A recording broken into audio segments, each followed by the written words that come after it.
The Winter Olympics are just about a week away, and a few of our colleagues from across the hall at KSL News, they are packing their bags for Pyeongchang, South Korea. Mike Headrick, Alex Cabrero, and Andrew Wittenberg will headline KSL's coverage. Beginning February 8th, they'll be sharing stories and highlights all month long, and we invited them into our studio to talk Winter Olympics before they head out. Excitement high?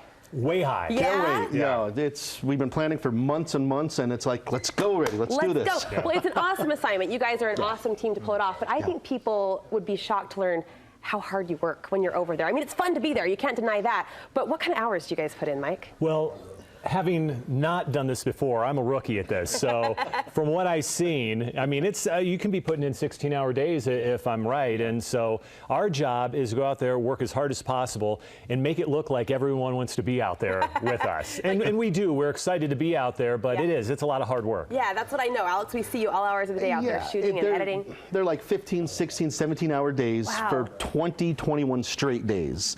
And the reason why they're so long is because we're working in 2 time zones. Right. We have to work so that we're live during our newscasts here in Salt Lake, but we also have to work when things are going on in their time zone in South Korea.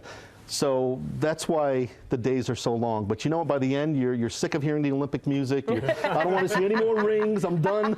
But it is an honor and a whole lot of fun, and we're going to have a blast over there. And as you guys know, Utahns have a special connection to the Olympics. We hosted the 2002 Winter Games. And so for that reason, I know there's a little bit of pressure. What do you hope, Andrew, that you're able to put forward for those viewers who do love the Olympics so much and have Olympic fever running so strongly? Yeah, I mean, kind of like what Alex was saying, in that you try to build that excitement, because these really are the best athletes in the world that have been training, in some cases, their whole lives. We have 77 athletes who either have ties to Utah, train here, live here, or are from here. 77? 77 of the 200 and some odd U.S. athletes. Wow. So about a quarter. And so you try to tell those stories and really bring that back home and show why Utah is such a great Olympic location, why it could be another host city once again down the line. Fingers crossed. Yeah, I mean, it's really fantastic, and people love it. So you try to bring that home. It's a lot of work. It's a long, long days, but you try to, show why it is such a big deal, why it's such a spectacle, and why the world always watches. As we're gearing up, you guys are getting ready to go. We asked you to look back and share maybe your favorite Olympic memory, because even though you're a first-timer, everyone has Olympic connection, right? Yes, no question. What's your fave? My favorite, now, are we going back winter, summer, as far back as things go? Whatever you got. Favorite Olympic memory or moment? St. Moritz, 1932.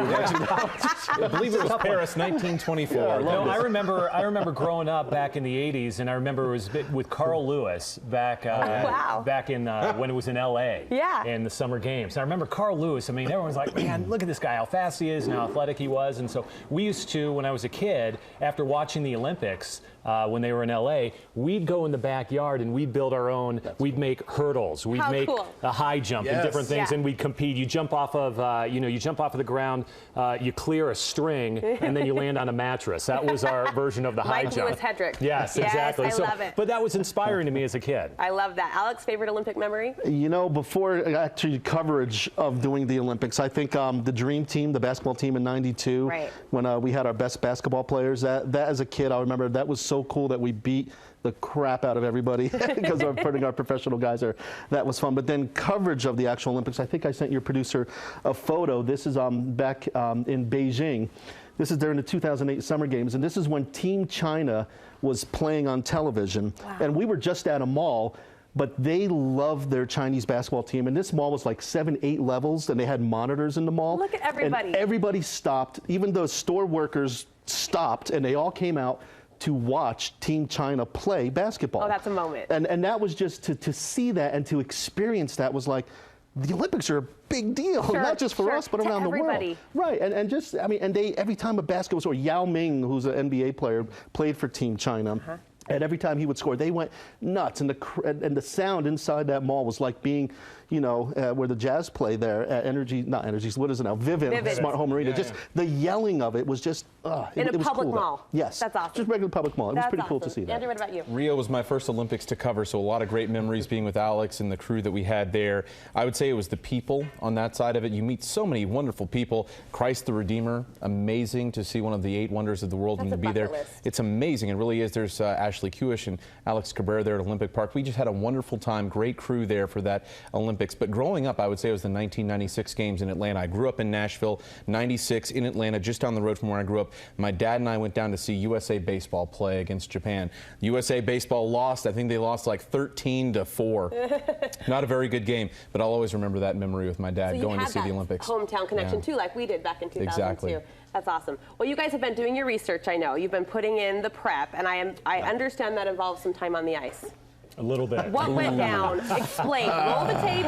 What went down? What was happening in this curling experience? Well, listen, you see that form there? Well, that was my first time. Is that what that is? Well, Alex and Andrew, that was me. Oh.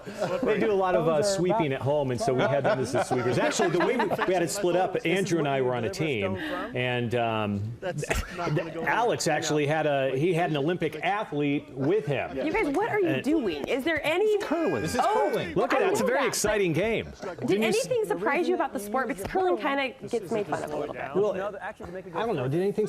It didn't. Nothing surprised me. I mean, it is what you see. Yeah. But for me, this is how I explain it. It's like Canadian cornhole. You play cornhole. That's what it's like. You're trying to get that what do you call it? The stone. The stone or the past the hog line. Yeah, the hog line. Don't forget the hog line.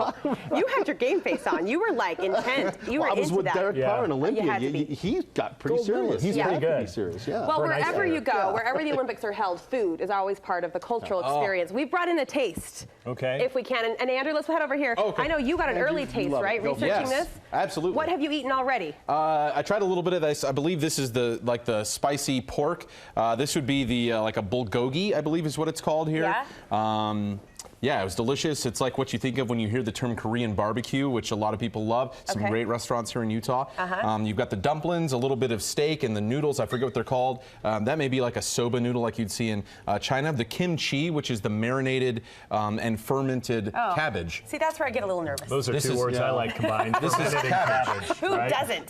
Does this make you excited or nervous, Alex Cabrero? I'm an extremely picky eater. I don't like seafood. I don't like chocolate. I'm weird. There are hamburgers. This is cucumbers. Cucumbers. It's just spicy. Find this guy at McDonald's the second you get there. The second you get there. You know what's great about South Korea is it's a very westernized culture. They love McDonald's about as much as any other country, including America, on the planet. So I think we'll be able to find a quarter pound with cheese for Alex. Maybe drag him into the restaurant. I went about 10 years ago, and my memories are kind of fleeting, but I do recall walking into a restaurant in South Korea, and you got to choose your meal from the aquarium that was in the waiting room. Are you up for that? And they just cook it right there and sizzle it up. That was my favorite food experience from South Korea. We're wishing you well.